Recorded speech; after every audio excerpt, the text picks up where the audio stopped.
23. The number hung in the war chamber's holographic display, and Thiella's compound eyes were shutting down. Section by section, like closing blinds on windows she hadn't known she had, the galactic map pulsed with alliance lines that shouldn't exist, connecting Earth to species the Coalition had counted as neutral, as irrelevant as theirs. A human voice crackled through the transmission channel, calm as someone reading weather data. "Your flagship just sent us a distress call." The voice paused.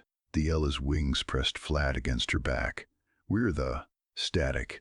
If you've ever watched the ground disappear beneath you and realized you were never standing on solid footing, you know exactly what Thiella felt in that moment. Come back tomorrow. We'll tell you what the human said next." "It'll be a formality," Envoy Drasik had told her. That was 6 days and 1 classified file ago.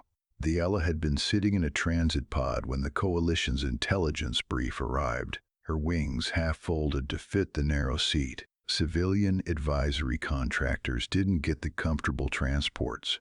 They got the ones with recycled air that tasted like someone else's Tuesday. The brief was thorough. 12 species had assembled under the Coalition banner to address what the internal memos called the human question, a phrase that made it sound like a minor scheduling conflict rather than a geopolitical reckoning. Thiella's job was pattern analysis. She read data the way other people read facial expressions, not the content itself, but the shape of what was missing. Contingency 7 was missing quite a lot. The file sat in the intelligence package between a trade summary and a navigation chart. Classification level, unrecognizable. Not redacted.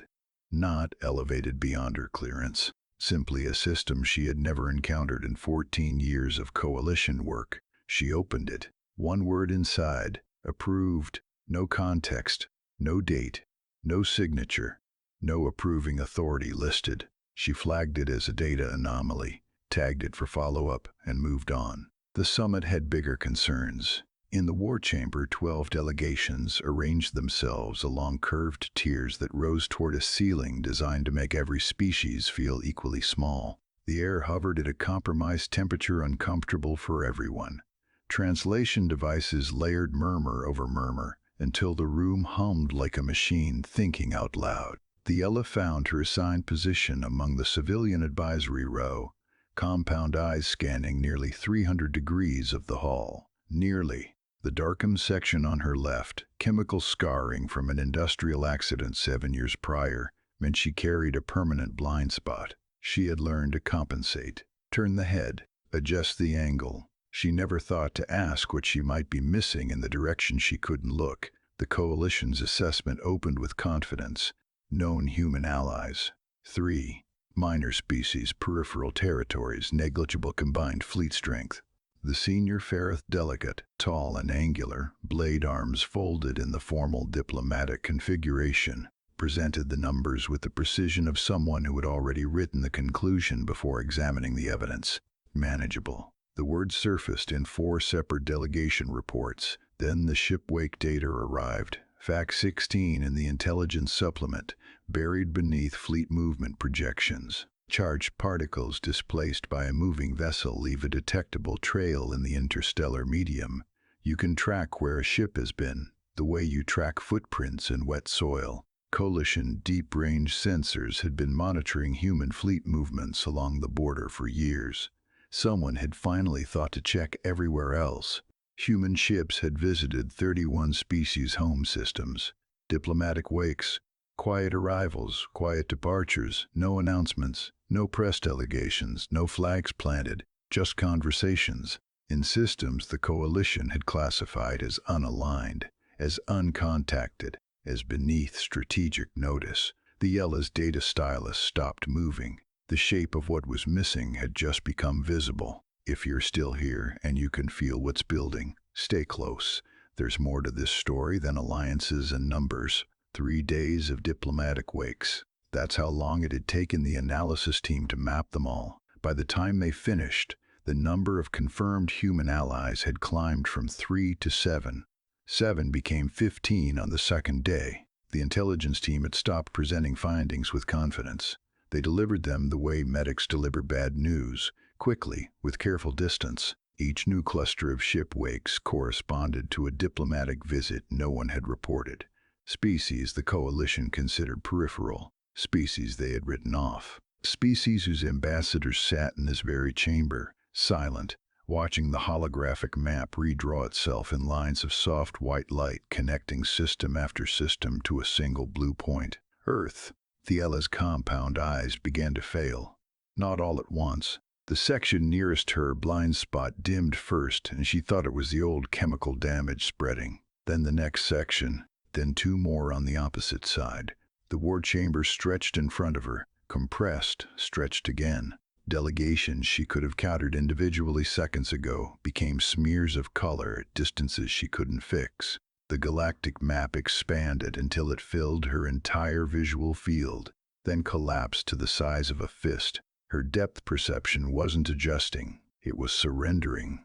300 degrees of the most comprehensive visual system in the known galaxy, and it could not hold the scale of what she was seeing. 15 became 23. A low hum rolled through the chamber as every translation device processed the same update simultaneously.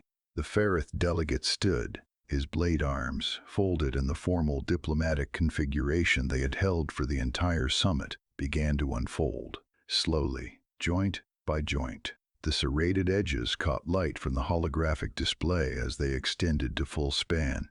A defensive posture the Ferrith species hadn't used in recorded millennia. The delegate beside him leaned back.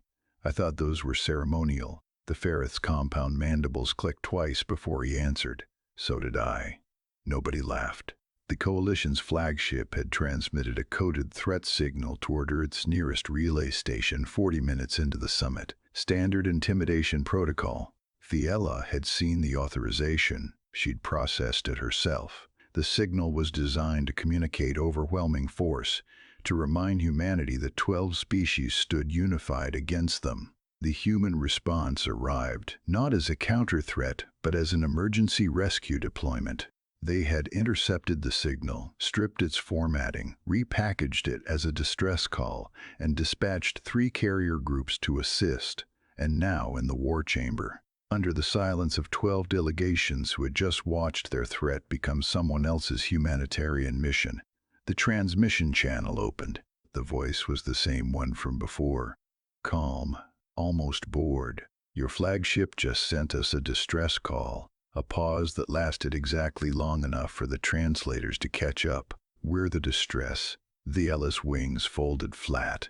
6 more eye sections went dark. Her vision had narrowed to a corridor, maybe 80 degrees, focused on the galactic map where 23 alliance lines pulsed steady as breathing. She reached for her datapad with hands she couldn't feel and opened the intelligence package, scrolled past the trade summary, past the navigation chart. Contingency 7. One word. Approved. Not a plan, not a contingency protocol, not a strategy document filed and forgotten in some bureaucratic archive. An invitation sent to every species the Coalition had ignored, every system humanity had visited in those quiet, unannounced diplomatic runs, and every species that received it had chosen yes. Every single one. They were already standing with Earth. They had been standing with Earth before the summit began, before the Coalition assembled its 12 confident delegations, before anyone thought to check the ship wakes beyond the border. Thiella stared at the word until her vision narrowed to almost nothing. One functioning eye section remained, pointing right. Her blind spot, the permanent darkness on her left side, had been there for 7 years. She had always compensated, turned her head, adjusted the angle. Earth's coordinates sat at the exact center of that blind spot, the one direction she had never once thought to look. She closed the file, opened it again, approved, stared back, patient and unchanged. Beside her, a junior analyst from a species she didn't recognize cleared his throat. Envoy Thiella. His voice was quiet. What does it mean? She looked at him with what remained of her vision. 80 degrees, maybe less, enough to see that he was young, and that he was frightened, and that he was asking the wrong person. It means, she said, that we should have read the file. He waited. And now?